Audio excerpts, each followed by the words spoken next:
Hello everybody.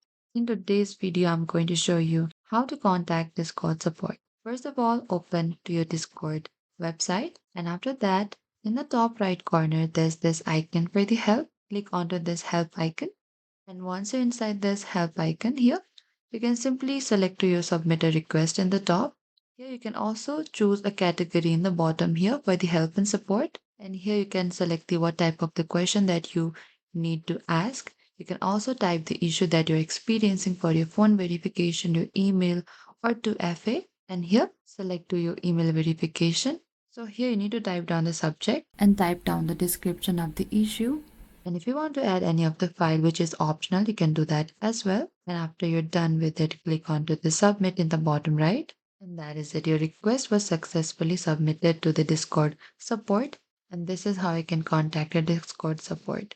Thank you for watching this video. I hope this video was helpful.